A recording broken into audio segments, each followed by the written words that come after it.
Hello everyone, I am teacher for this question and our question reads the number of solutions of the equation sine of e to the power x equal to 5 to the power x plus 5 to the power minus x is A option is 0, B option is 1, C option is 2 and D option is infinitely many।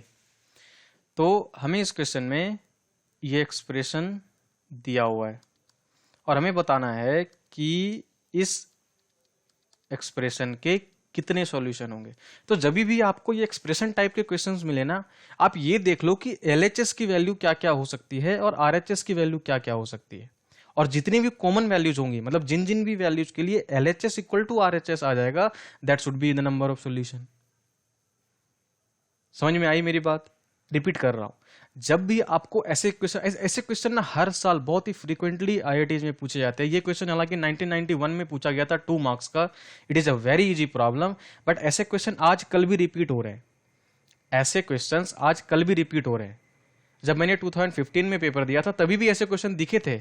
ऐसे question 20 साल से 30 साल से continuously आ रहे हैं, because लोग continuously in questions में mistake करते हैं। उन्हें लगता है ये क्वेश्चन ट्रिग्नोमेट्री का है। ये क्वेश्चन ट्रिग्नोमेट्री का है ही नहीं, ये क्वेश्चन लॉजिक का है, ये क्वेश्चन फंडामेंटल्स का है, ये क्वेश्चन बेसिक का है।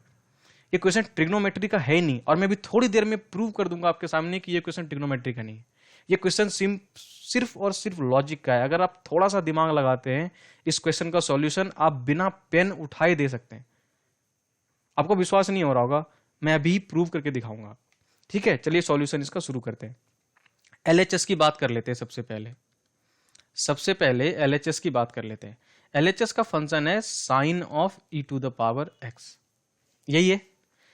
अब मैं ये e to the power x की वैल्यू कुछ भी हो जाए, मैं एक्स को मिलियन रख दूं तो ई टू द पावर मिलियन भी मिलियन ही होगा कुछ ना कुछ।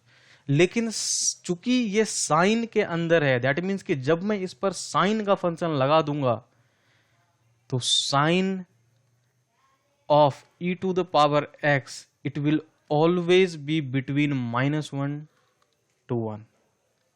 साइन की कर्व -1 से 1 के बीच में ही रहने वाली है, इससे बाहर कभी जा ही नहीं सकती। आप इसमें मिलियन, बिलियन, ट्रिलियन, आप कुछ भी एक्स की वैल्यू पुट कर सकते हो, नहीं जा सकती। ये फंक्शन जो साइन एक्स है ना, ये डिफाइंड ही इसी तरह से किया गया है कि इसकी वैल्यू -1 से 1 के बीच में ही होती है। तो एलएचएस जो है मेरा, वो कभी भी -1 या -1 से छोटा नहीं हो सकता और 1 से बड़ा नहीं हो सकता। इतनी बात समझ में आती है। अब आरएचएस की बात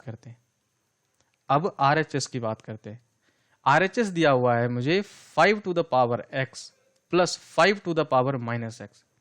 अब पहली नजर में देख करके आप इसकी रेंज गेस नहीं कर पाओगे कि इसकी वैल्यू कहां से कहां तक होने वाली है।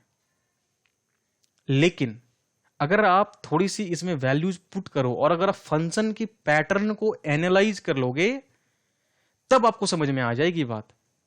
मैं दिखाता हूं करके। For example, put x equal to 1, क्या आ जाएगा? 5 to the power 1 plus 5 to the power -1, तो ये क्या आ जाएगा? 5 plus 1/5, that means it will be greater than 5। Agreed?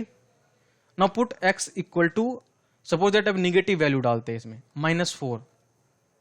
So 5 to the power -4 plus 5 to the power 4।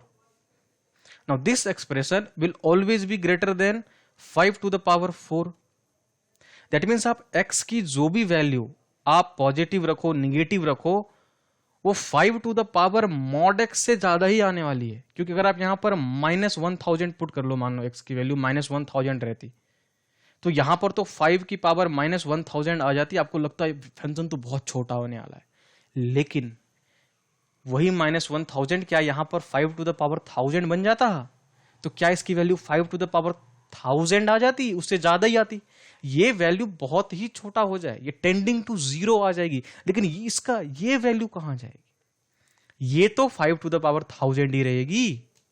That is Y ये जो फंक्शन है, इस फंक्शन की जो रेंज है, that is greater than equal to 2। That means from 2 to infinite. अब ये 2 कब आएगा, आप इसमें 0 पुट कर दो, x इक्वल टू 0 पुट कर दो, तो 5 to the power 0 plus 5 to the power minus 0 is nothing but 0, so this is equal to 2। आप 0 के अलावा कोई भी वैल्यू पुट करते जाओ। आप अभी इस वीडियो को पॉज कर लो, आपके दिमाग में जो भी नंबर आ रहा हो x की आप पुट करो, आप कैलकुलेट करके देख लेना 2 से बड़ी वैल्यू आएगी। ये कॉमन सेंस है, ये आप पैटर्न को ऑब्जर्व करके ही इस क्वेश्चन को एनालाइज कर सकते थे कि ये ऐसा होने वाला है। अब ऐसे बहुत सारे फंक्शंस आईआईटी डिजाइन करता है। आईआईटी के जो प्रोफेसर्स होते हैं ना, उन्हें बहुत मजा आता है ऐसे फंक्शंस डिजाइन करने में, जिनका डायरेक्ट सॉल्यूशन बच्चा नहीं निकाल पाएगा, लेकिन अगर वो कॉमन सेंस लगा ले, अगर वो 2-4 वैल्यू पुट करके फंक्शन का ट्रेंड पता कर ले, जैसे मैंने ट्रेंड पता कर लिया कि जैसे मैंने भी जब इस क्वेश्चन को पहली बार देखा था ना, जब मैं खुद प्रिपरेशन कर रहा था, तो मेरे दिमाग में यही आया था कि अगर मैं निगेटिव वैल्यू डालूंगा ना तो हो सकता है कि 2 से छोटा आ जाए। मैंने डालने की कोशिश करी, फिर मुझे ऑब्जर्व आया कि ठीक है, ये x वाला जो पावर है इसको तो मैं छोटा कर ले जाऊंगा, ये माइनस एक्स का क्या करूंगा, ये माइनस एक्स तो इसको हमेशा प्रोपेल करेगा 2 से बड़ा होने के लिए, करेगा नहीं करेगा, बिल्कुल करेगा। That is why our RHS will always be greater than equal to 2। अब देखिए, अब बात करते हैं इस क्वेश्चन के आंसर की। तो मेरा LHS जो है वो हमेशा 1 से छोटा है, -1 to 1 के बीच में है, मतलब हमेशा 1 से छोटा है।